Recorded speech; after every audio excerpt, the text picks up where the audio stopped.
Variasi somaklonal pertama kali dikemukakan oleh Larkin dan Skrowkoff yang didefinisikan pada keragaman genetik tanaman yang dihasilkan melalui sel somatik seperti sel daun, sel akar, dan sel batang. Skirvin 1993 mendefinisikan variasi somaklonal sebagai keragaman genetik suatu tanaman yang dihasilkan melalui kultur jaringan. Maka, variasi somaklonal dapat didefinisikan sebagai variasi genetik pada tanaman yang dihasilkan melalui kultur jaringan atau kultur sel, yang meliputi variasi genetik pada tanaman yang diregenerasikan dari sel yang tidak terdiferensiasi kalus dan jaringan. Beberapa tanaman dapat berubah karena variasi somaklonal, namun sifat lainnya tetap menyerupai induknya. Dengan demikian, variasi somaklonal dapat mengubah satu atau beberapa sifat yang diinginkan dengan tetap mempertahankan karakter unggul yang sudah dimiliki tanaman induk. Selanjutnya yakni manfaat dari variasi somaklonal. Yang pertama, sumber keragaman genetik untuk sifat yang berguna dalam pemulihan tanaman. Dan yang kedua, sebagai sarana alternatif untuk menciptakan varietas baru yang resisten. Adapun faktor yang mempengaruhi keragaman somaklonal, yang pertama, keragaman somaklonal faktor perubahan kromosom.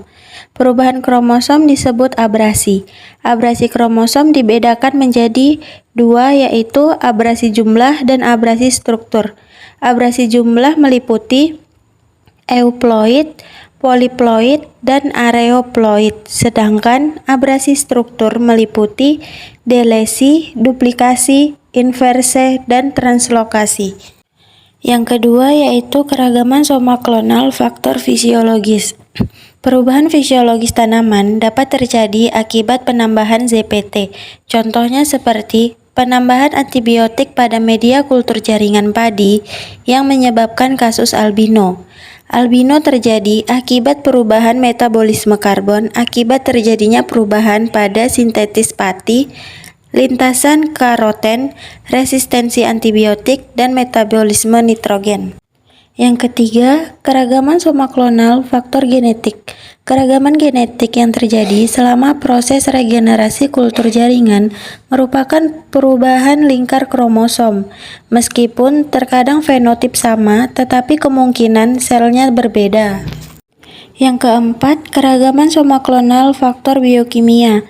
Penyimpanan biokimia merupakan faktor yang paling banyak menyebabkan keragaman somaklonal pada kultur jaringan.